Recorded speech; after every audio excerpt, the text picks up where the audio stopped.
Yeah, we back with video number 3. Like I said, man, I enjoy making these videos.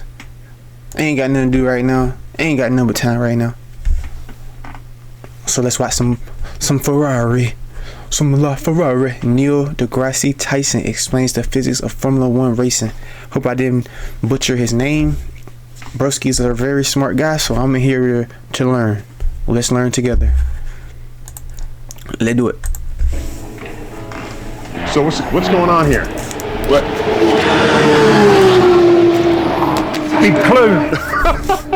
This is the British Grand Prix, and it's the venue of the first ever Formula 1 Grand Prix in 1950, which is way older than you or I. This has been going for 75 years? It's cool, right? And so here we are to find out what it takes to put on a Formula 1 race in terms of the engineering, the innovation, and explore places that people rarely get to see.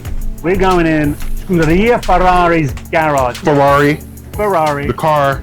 Them. The red fast car.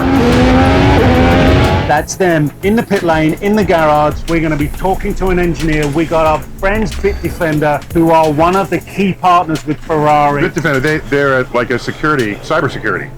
Good knowledge. No, I knew that. They are, but they're also going to help us explore the innovation and engineering. For me, Formula 1 is the pinnacle of innovation and engineering. Okay, I'm an astrophysicist. That would be landing on Mars with an SUV-sized rover, or humans walking on the moon. Anyone else see that one coming?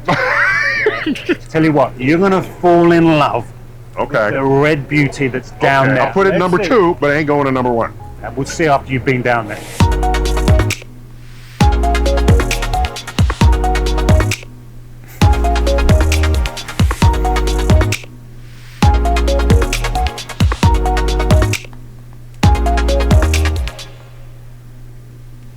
The Silverstone track is a former airfield. The straights are long, so you really can floor it and go for it. But they've also built in a number of long, I call them luxurious, luscious bends, and you get that speed. But as we found out, they're pulling stupid amounts of G. Normally when we think of G-forces, we think of something that's pressing down on you, straight the length of your spine. So two things will affect the G-forces in the turn. One of them is how fast you're going into the turn. The second is how tight the turn is. Both of those combined can increase, the tighter the turn, the faster you're going will increase the G-forces sideways. And these guys are hitting 3, 4, 5G, so 5G sideways. You know, your heart is just kind of dangling there in your chest. Oh, don't do that. Your head is like bobbing on your neck. Which is why you see the drivers, they've got this kind of brace around their neck, this contraption that I noticed attaches it them, in the compartment. They're shoulder to shoulder with the size of their seating area, and their head is restrained, right? So they can't. The head is not just some. Can you imagine being flopping around like that and you're getting 5G slid through the side of you? At 5Gs, yeah. Your inner organs, they're going to feel it. Wow. It's brutal. What can we compare that with? So when NASA launches astronauts, they throttle such that they don't experience more than 3Gs. So that's why not the solid rocket boosters, which are unthrottleable. Right. Once you light those puppies, it goes. Okay, until they run out, then you separate them. And then the main engine, that's the one that they can throttle. And so that throttles in response to what these G-forces will be. And they're seated as you see, you know how they get into the spacecraft. So that one's actually against their chest because they're seated backwards. But keep in mind that's sustained for the entire launch. And that can go up to several minutes, maybe even up to 8 minutes. What actually blew me away, not the fact that when you get close up to one of the cars, just how bloody big it is, but because they're modular, you can just pop parts of the car off. They're putting the nose on right now. And the most modular part are the tires. Right? Don't blink. You watch their 4 tires, you turn your head this way, you turn your head back, and it's 4 new tires on the car. I timed them. It was like 2.1 seconds or something. And they'll get it sub 2.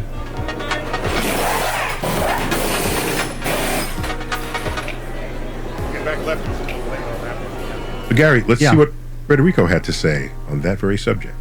This is also a track-dependent discussion, because imagine in Italy we have Monza. Monza is a track in which you reach very high speed, and for that you need a car that has less drag as possible. So you have to shape this for the track, for the needs of the race.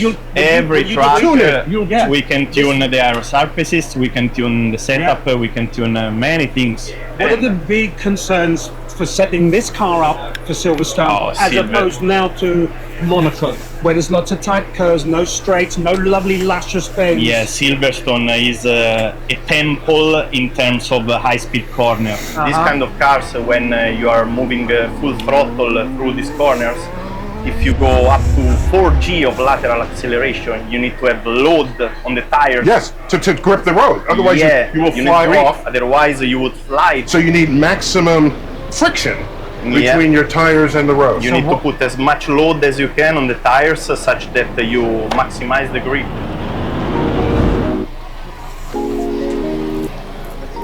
This is my first Formula One race ever. It was raining. Oh, that's British summer. I did not know. Sorry. It was raining at 50 degrees. It's cold and wet, and it's July. So I was surprised. I was just ignorant of this, that you could race in the rain. You see what they did with not increasing the mass of the car, but increasing the weight on the car with the downforce. The force. Yeah, the force. Because when it's wet, it's slippy, as we've discussed already, and you need higher downward force. And how they go about achieving this. So the aerodynamics going over the car, there's the car shape itself, which surely they've thought about. But then they got these add-ons, right? There's an airfoil, basically creates extra air pressure down on the rear wheels, which is where your traction is coming from, not the front wheel. No. The structure of the airfoil as an add-on to the chassis enables the air to create a higher downward force, which increases the friction between the tires and the road, which then gives you more traction, because your traction is 100% determined by that friction. Now, have you ever seen, if you sit over the wing in an airplane flight, and you watch it when it takes off and when it lands, the wing gets bigger. Yeah. There's a piece of the wing that extends out. It extends out and curves down. So the more wing surface they have, the more lift. And since it curves down, there's pressure, air pressure on it to lift it up. Now take that whole thing and flip it. And now what they had on the Formula One was there's a curved surface that comes up. That's that extra lift the plane is getting by pointing down. Now you want extra pressure coming down from the speed going forward. And that's what's on the back of the Formula One. You were down on the ground because you couldn't believe just how close. Right. Very, very low center of mass. Very stable on turns, on everything, like 3 fingers. Then the airspeed is going to be very high across the ground. The car is dragging air with it. Yeah. Okay? The unseen. Okay, it's dragging air with it. So that will create a partial pressure upwards, because moving air has lower pressure than stationary air. And what did I hear? At one of the races, a car drove so fast down the street, it sucked up one of the drain covers and it hit the bottom of the chassis. In Vegas, they hadn't sealed it properly to make sure it stayed where it was put. Okay, because underneath the drain is regular air pressure. Yep.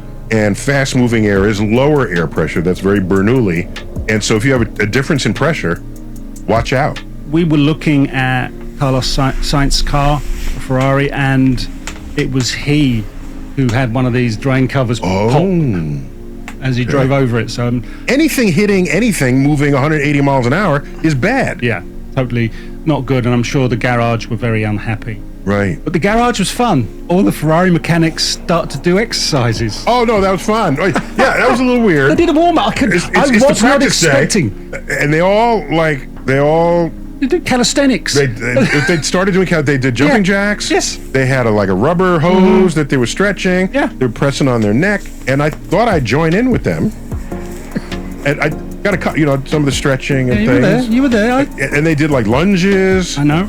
And at first I was wondering, what are they doing? They just filling time. They have to be nimble and ready when the car comes in for the pit stop, so that the pit stop doesn't last more than 2.5 seconds. All 4 wheels are on, secured, and the car's out in under 3 seconds, 2.5 seconds. It's impressive. Right. To say Now, the of course, very they lose least. more time than that because they have to slow down Yeah. to go into the lane.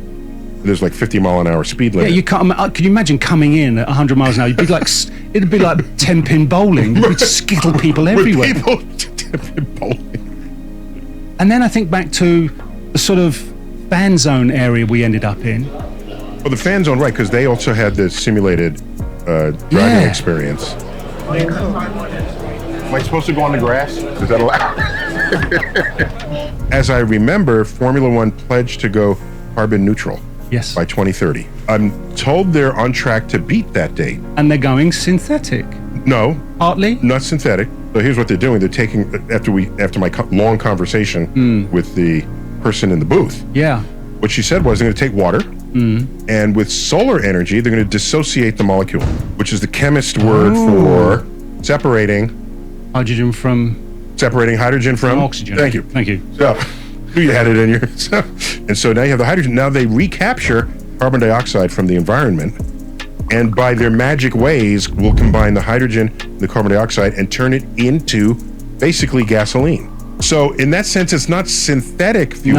No. It's synthetically manufactured real fuel. And that Okay. means they don't have to change their engines. See?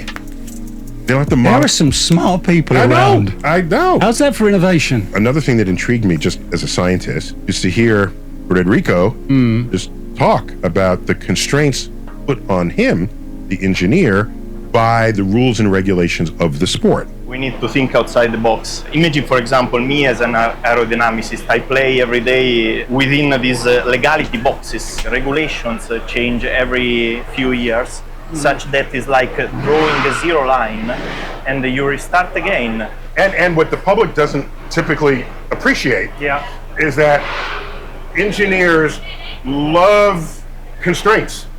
Well, see, the If thing you is, say, here, do it with anything you need, they're lost. You say, do it for this amount of weight, with that price, at this thing. Because if you give us constraints, we always target ourselves to lie exactly on the limits. Right on the limit, yeah. If you're in complete control of your car, you're not in the race at all. Maybe that's a bit of an exaggeration, of course, but the idea is something to reckon. Because you want to take the car to its limits. Taking it beyond what is perceived to be its limit. If track and field athletes didn't have that mentality, we'd never get a record broken. Oh, that's right. You would never run faster than you've ever run before. A fascinating thing about the Silverstone track, you are at full throttle 60% of the race. As we found out, probably the fastest thing at the track is something you can't actually see, which would be all the data transfer.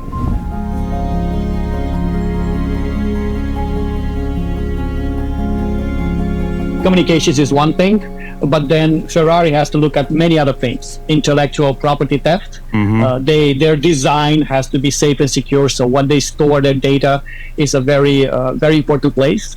If you know the concept of supply chain attacks or supply chain security, that's also very important, because if you have a nice car that has it's not like a plane with 1 million or 1 billion pieces, but I think there's a couple of 100,000 in there. And if one of them is faulty or hacked and it's digital, that can also create issues. If someone gets into the supply chain and gives you a faulty bolt that will crumble on the third turn, It can actually be lethal. I hadn't thought about that. Okay, so therefore, not all the world is bits and bytes. With the sponsorship, obviously, with Ferrari, and we can see it, it's visible, but what cybersecurity services do you provide? Is it just to Ferrari, or is it to F1 as a whole outfit? Man, these dudes living like the old head dream right here. They live in the old head dream. They just sitting back talking about whatever they find interesting. That's like the old head dream. They probably getting, most definitely, I want to say almost 100%, they getting paid for this. It's the old head dream right here, man. When it comes to Ferrari, they use our threat intelligence feeds. So basically, they consume all the data that we have related to cyber crimes and to cyber attacks. We send them various indicators of compromise. Basically, if you see that indicator of compromise somewhere within your organization, it means that you have been already compromised. So we send this to them. They can secure not only themselves, but also the their partners and their other people they're working with. This is what we do with Ferrari right now. While we were in the Ferrari garage at the Formula One race in Silverstone, I noticed Bitdefender, your logo was on what they call the Halo. The Halo, which is kind of their modern version of a roll bar, I guess. So it's definitely protecting their head. in a very blunt way. But what attracted you to Ferrari in the first place? We believe, as we actually started the discussion, that the engineering to build a race car and to drive a race car and the amount of speeds that they're driving, it's all about, decision making, the ingenuity, the innovation, and so on. And these are similar values to what we have in Bitdefender. We believe a lot of innovation, but also things that I do in my team with the cyber investigations, where we have to think fast in order to see if there's a crime being committed and so on. So it was rather a decision of similar values, and that's why we decided on the Halo, because that's referring to actual protection and exactly what we do as well. We see what Alex is saying there, that there is this resonance between what he does in his everyday life in cybersecurity and how Ferrari go about being a leader within Formula One racing. Alex, thank you so much. You've been superb with us. Now, Gary, I got to level with you. I'm born and raised in New York City. We don't have relationships with cars.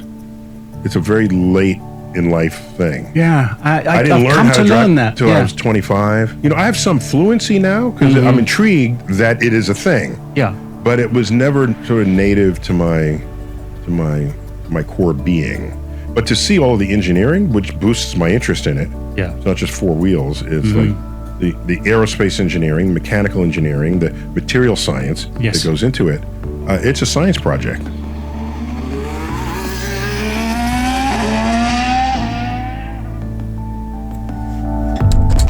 Hey man, that's gonna be it for this video. Hope you learned a little something. I learned a little something.